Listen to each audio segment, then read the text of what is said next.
came to trusting God for children. And I'm trying to show you, when a man is invested in you, he will need to sometimes take tough decisions. So I always tell people, don't just marry a man who spoils you. Marry a man who pampers you, right? But don't marry a man who spoils you.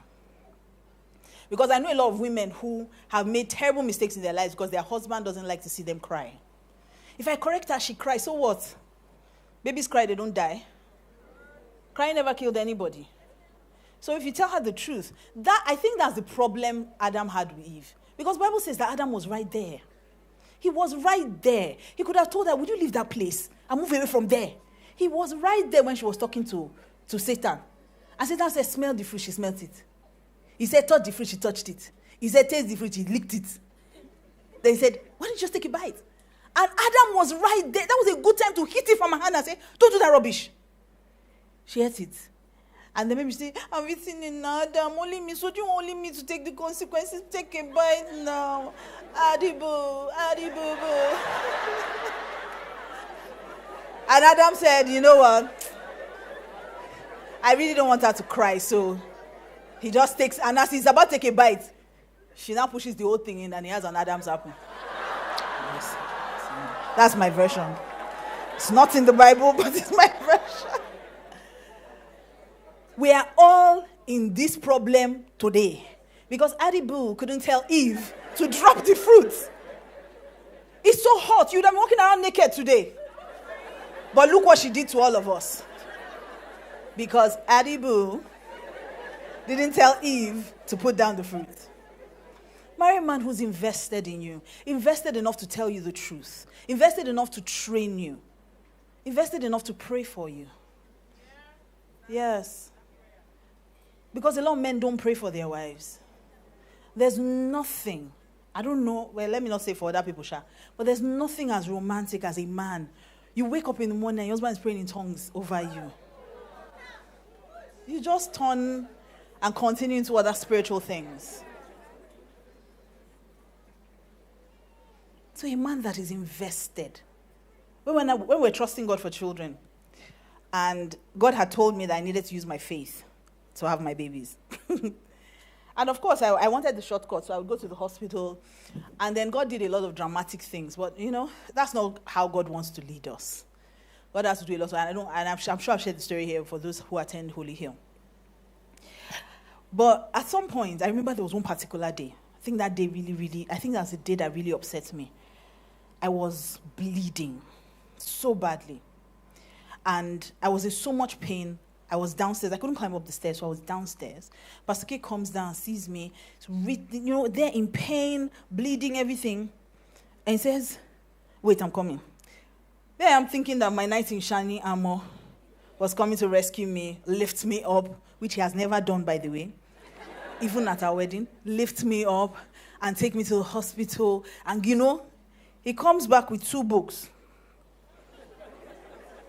2 small Kenneth books. How to Write Your Ticket with God and Hear and Be Healed. And he gave me those 2 books. And he said, take. Study them. And then he went upstairs and slept. Snored loudly. I thought about my life that day.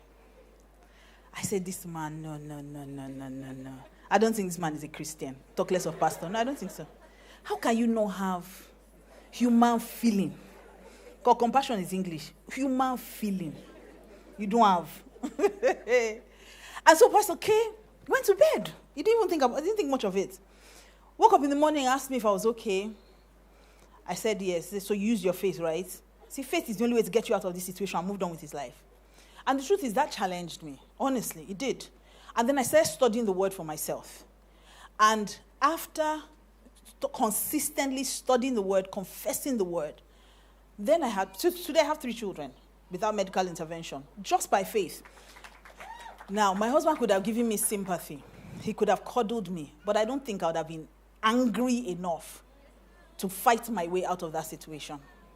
So there's decisions that your husband or the man that you want to marry will take that will show you that this man is invested in you. May not be the way you want it. Because when that woman met Jesus at the well, you see, the other people, and I close with this, The other men that she had met either saw her as a baby mama, a cook, a body to warm their bed, many other things. But Jesus saw that this woman had the potential to be an evangelist. He spoke to her, and she ran back into the city, and the entire village followed her back to hear Jesus. So that one woman, Jesus invested in that one woman, and she was able to win an entire city. That means that thing was always there. In the hands of the wrong man, you will never fulfill your potential. Never. This woman was always an evangelist. Nobody else saw it except the man who was invested in her. He saw her. When he had conversations with her, he saw that this girl is intelligent. Look at the kind of questions she's asking. He didn't say shut up. He answered those questions. And when he told her something that sparked up something inside her, the Bible says she left the thing she came with. She came to fetch water. She left her pot and ran into the city and changed the lives of other people. When they came out, they said to her, we believed first because of what you said, but we have seen for ourselves. We believe because of what he's doing now. Listen, your relationship should change people's lives. Marriage is a ministry. It's never going to be about just you and that person. Remember what I said before. It's for God, for kingdom, and for duty.